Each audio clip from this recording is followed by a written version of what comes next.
শুক্রবার ঘড়িতে তখন দুপুর 1:22। জোরালোভাবে কেঁপে উঠল কলকাতা। ভূমিকম্পের ঝাঁকুনি টের পেল পার্শ্ববর্তী এলাকাও।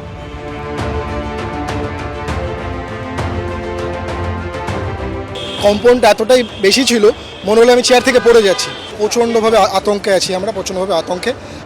ন্যাশনাল সেন্টার ফর সিসমোলজির দেওয়া তথ্য অনুযায়ী রিক্টার স্কেলে ভূমিকম্পের মাত্রা ছিল 5.5।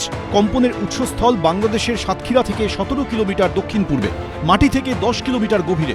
সাতক্ষীরা থেকে কলকাতার দূরত্ব মাত্র 86 কিলোমিটারের কাছাকাছি হওয়ায় এখানে কম্পন সবচেয়ে বেশি অনুভূত হয়।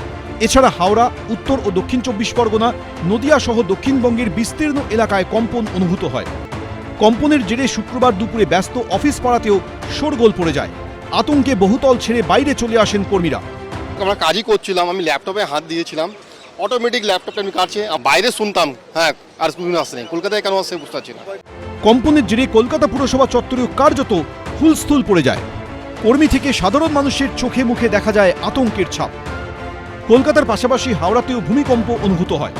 কলকাতা নয়, হাওড়াতেও কিন্তু ভূমিকম্প অনুভব করেছে এবং এখন একটা জায়গায় আমরা রয়েছি যেখানে ল অ্যান্ড অর্ডার ডিউটিতে পুলিশ রয়েছে এবং সেখানে একটা 22 টাকা হঠাৎ করে এই যে ক্যাফে যেখানে সেখানে এবং বাইরের দিকে পুলিশ কর্মীরা উপস্থিত ছিল, তারাও কিন্তু এই ভূমিকম্প সেটা কিন্তু অনুভব করলেন। এমনি কাঁপছিল, যেমন মাটিটা বসে গেল আর কি, এরকম মনে হচ্ছিল। এদিন কম্পনের জেরে লেকটাউন এ ব্লকের একটি পোশাকের দোকানে ফাটল দেখা যায়। আতঙ্কে রাস্তায় চলে আসেন ক্রেতা বিক্রেতারা। এবিপি আনন্দ। ডাস্টবিনের মধ্যে থরে থরে পড়ে ভোটার কার্ড, সাদা কালো থেকে ডিজিটাল। এরকমই প্রায় 50টি ভোটার কার্ড উদ্ধার হলো পশ্চিম বর্ধমানের রানীগঞ্জের চিনকুঠি মোড়ে। বুধবার রাতে স্থানীয় কয়েকজন বাসিন্দা ভোটার কার্ডগুলি ডাস্টবিনে পড়ে থাকতে দেখেন। डस्टबिन के सामने बहुत सारा वोटर कार्ड जो है ब्लैक एंड व्हाइट और कुछ कलर जो एकदम नया है वो पाया गया जहां तहां लेटेस्ट।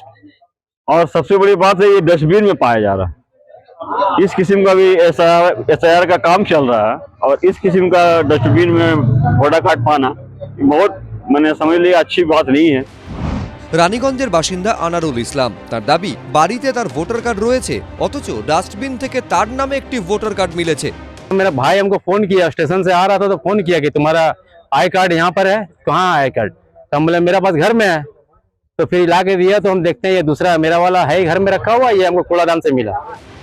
ভোটার তালিকায় নিবিড় সংশোধন পর্ব ঘিরে যখন শোরগোল, তালিকায় কার নাম থাকবে কার নাম বাদ পড়বে এই নিয়ে নানান জল্পনা চলছে।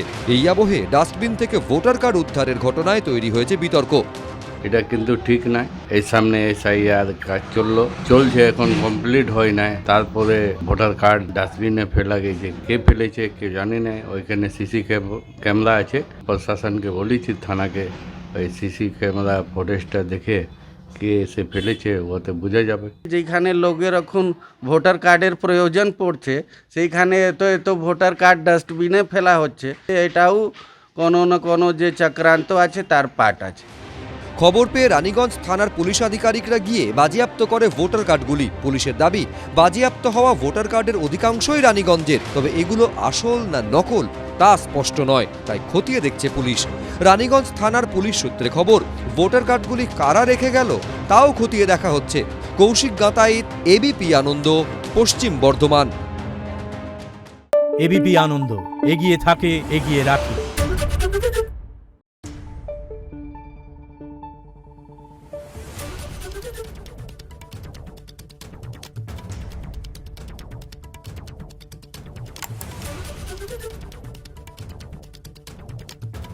Thank you.